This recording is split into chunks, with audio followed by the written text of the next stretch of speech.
എല്ലാവർക്കും മല്ലു ക്രിക്കറ്റിന്റെ മറ്റൊരു വീഡിയോയിലേക്ക് സ്വാഗതം. ഇന്ന് പുറത്തു വന്ന 3 IPL ന്യൂസാണ് നമ്മൾ ഇന്നത്തെ വീഡിയോയിൽ നോക്കുന്നത്. ആദ്യത്തെ ഒരു അപ്ഡേറ്റ് മുംബൈ ഇന്ത്യൻസുമായി ബന്ധപ്പെട്ടതാണ്.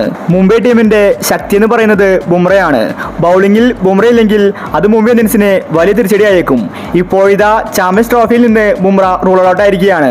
അതുമാത്രമല്ല മുംബൈ ഇന്ത്യൻസിന് വേണ്ടി IPL കളിക്കാനും ബുംറയ്ക്ക് സാധിക്കില്ലെന്ന റിപ്പോർട്ടാണ് കാണാനുള്ളത്. IPL തുടങ്ങാൻ ഇനി ഒരു മാസം മാത്രമേ ബാക്കിയുള്ളൂ. ഈ സമയത്ത് ബുംറയ്ക്ക് ഇങ്ങനെ പണി കിട്ടുമെന്ന് ആരും കരുതിയില്ല. മുംബൈക്ക് ഇത് വലിയ തിരിച്ചടിയാണ്. അടുത്തൊരു അപ്ഡേറ്റ് CSKയുമായി ബന്ധപ്പെട്ടതാണ്. CSK ടീമിന്റെ മികച്ച ഓപ്പണറാണ് രജിൻ രവീന്ദ്ര. രവീന്ദ്രയും ഋതുരാജുമാണ് ഇന്നിംഗ്സ് ഓപ്പൺ ചെയ്യാറ്. ഇപ്പോഴിതാ രജിൻ രവീന്ദ്രയ്ക്ക് പണി കിട്ടിയിരിക്കുകയാണ്. ഇപ്പോൾ അടുത്ത് നടന്ന മത്സരത്തിൽ താരത്തിന് ഹെഡ് ഇഞ്ചുറിയാണ് കിട്ടിയിരിക്കുന്നത്. ബൗണ്ടറി ലൈനിൽ നിൽക്കുമ്പോൾ പന്ത് തലയിൽ വന്നിരിക്കുകയായിരുന്നു. ഇതോടുകൂടി രവീന്ദ്ര അപ്പോൾ തന്നെ ഗ്രൗണ്ട് വിട്ടിരുന്നു. താരത്തിന് IPL നഷ്ടപ്പെടുമെന്ന റിപ്പോർട്ടാണ് വന്നിട്ടുണ്ടായിരുന്നത്. എന്നാൽ ഇപ്പോൾ രജിൻ രവീന്ദ്രയ്ക്ക് IPL മുഴുവനായിട്ടും നഷ്ടപ്പെട്ടില്ല. ആദ്യത്തെ ഒരു മാസം മാത്രമായിരിക്കും രജിൻ രവീന്ദ്ര കളിക്കാത്തത്.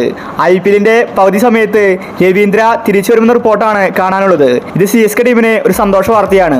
അടുത്തൊരു അപ്ഡേറ്റ് സഞ്ജു സാംസണുമായി ബന്ധപ്പെട്ടതാണ്. രാജസ്ഥാന്റെ നട്ടലും ക്യാപ്റ്റനും സഞ്ജു തന്നെയാണ്. സഞ്ജു ഇല്ലെങ്കിൽ അത് രാജസ്ഥാനെ വലിയ ദോഷം ചെയ്യും. ഇപ്പോഴിതാ സഞ്ജുവിനെ കൈക്ക് പരിക്ക് പറ്റിയിട്ടുണ്ട്. താരം ഇപ്പോൾ റെസ്റ്റിലാണ്. സഞ്ജുവിന്റെ കൈക്ക് സർജറി കഴിഞ്ഞിരിക്കുകയാണ്. സഞ്ജുവിനെ IPL നഷ്ടപ്പെടുമെന്ന റിപ്പോർട്ടാണ് കാണാനുള്ളത്. സഞ്ജുവിനെ മുഴുവനായിട്ടും IPL നഷ്ടപ്പെടില്ല. ആദ്യത്തെ കുറച്ച് മത്സരങ്ങളായിരിക്കും സഞ്ജു IPL കളിക്കാതിരിക്കുക. എന്നാലും അത് രാജസ്ഥാന് തിരിച്ചടിയാണ്. സഞ്ജു ഇല്ലാത്ത ഒരു മാച്ച് പോലും രാജസ്ഥാൻ ആരാധകർക്ക് ചിന്തിക്കാൻ സാധിക്കില്ല. ഇത്തവണ രാജസ്ഥാന് വേണ്ടി സഞ്ജു ഓപ്പൺ ചെയ്യുമെന്ന് പറഞ്ഞതായിരുന്നു. അവസാന നിമിഷമാണ് ഇപ്പോൾ പണി കിട്ടിയിരിക്കുന്നത്. കഴിഞ്ഞ ഇംഗ്ലണ്ട് T20യിലാണ് സഞ്ജുവിന്റെ കൈക്ക് പരിക്കേറ്റത്. എന്തായാലും സഞ്ജുവിന് IPLന്റെ ആദ്യ മത്സരങ്ങളിൽ കളിക്കാൻ സാധിക്കില്ല. അപ്പോൾ ഇത്തവണ നിങ്ങൾ ഏത് IPL ടീമാണ്? അഭിപ്രായങ്ങൾ താഴെ കമന്റ് ചെയ്യുക. ഇതുപോലത്തെ IPL ന്യൂസിന് വേണ്ടി ചാനൽ മറക്കാതെ സബ്സ്ക്രൈബ് ചെയ്യൂ.